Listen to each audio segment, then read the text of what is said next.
안녕하세요. 오늘 여러분이 보내주신 자료들, 흥미로운 내용이 많았는데요.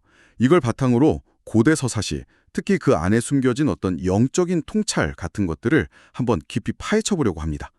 주로 이제 호메로스의 일리아스, 그리고 핀란드 서사시 칼레발라, 이런 텍스트들을 중심으로 이야기가 진행될 것 같아요. 네, 맞습니다. 이 자료들을 보면 그 서사시들을 그냥 옛날 이야기로만 보는 게 아니라, 인간 의식이 어떻게 변화해 왔는지, 또 인간 본성에 대한 어떤 깊은 이해를 담고 있는 텍스트로 접근하고 있더라고요. 험한 그림 같은 학자도 호메로스 작품 묘사가 너무 생생하다고 감탄했고, 심지어 나폴레옹도 그 전투 장면은 정말 실제 같다고 했다잖아요. 와, 나폴레옹까지요? 그 정도면 정말 대단한 묘사력이네요. 네, 단순한 문학 이상이라는 거죠. 맞아요. 그래서 이번 시간에는 이런 고대 서사시들이 어떻게 문학 작품을 넘어서 인간의식의 발전 단계라든지 아니면 보이지 않는 어떤 영적인 힘 이런 것들의 작용을 보여주는지 그걸 좀 자세히 들여다보는 게 목표입니다. 좋습니다. 자, 그럼 먼저 호메로스부터 시작해 볼까요? 그 유명한 첫 구절, 노래하소서 뮤지여 있잖아요. 자료에선 이게 그냥 멋진 표현이 아니라 당시의 어떤 투시적인 의식 상태, 이걸 관용한다고 하던데요. 네, 그쵸. 그러니까 시인이 내가 말한다기보다는 어떤 신적인 영감을 받아서 그 영감이 나를 통해 흘러나온다, 이런 느낌인 거죠.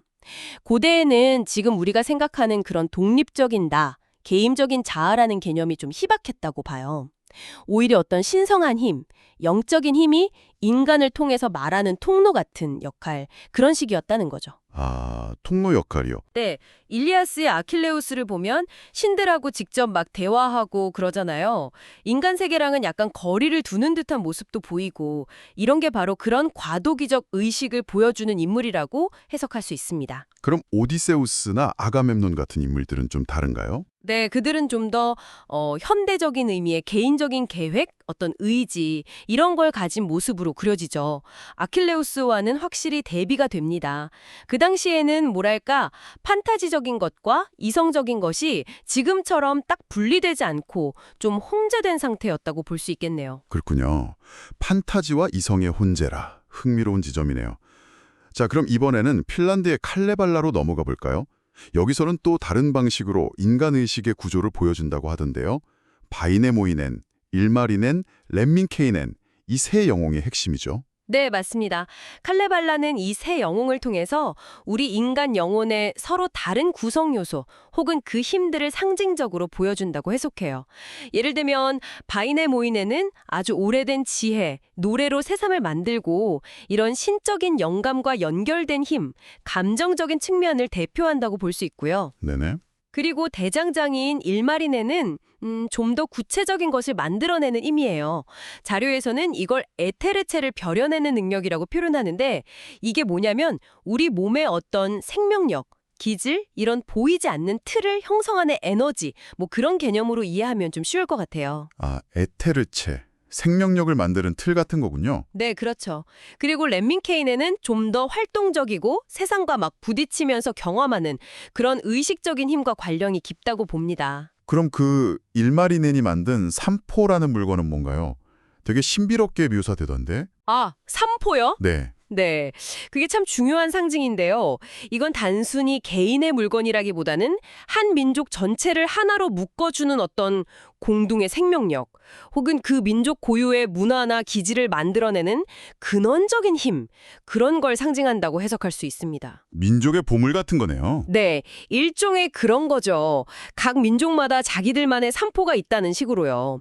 그런데 칼레벨라 마지막 부분에 보면 외부에서 새로운 정신적인 흐름, 자료에서는 이걸 그리스도 충동이라고 부르는데 이게 들어오면서 바이네모엔이 떠나거든요. 아, 떠나는군요. 네, 이건 이제 그런 민족 중심적인 힘을 넘어서서 좀 더 보편적인 인류의 그런 방향으로 의식이 변화하는 것을 상징적으로 보여주는 장면이라고 해석합니다. 와, 민족 서사시 안에 그런 보편적인 메시지가 담겨 있다는 게 참 인상 깊네요. 그렇죠.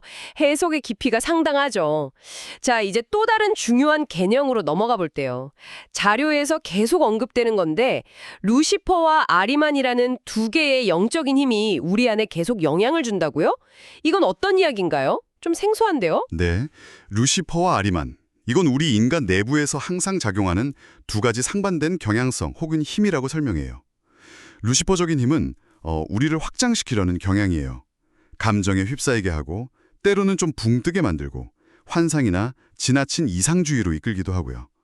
마치 숨을 확 내쉬는 것처럼 밖으로 퍼져나가려는 힘이죠. 아, 확장과 감정. 반면에 아리만적인 힘은 그 반대예요. 수축시키려는 힘.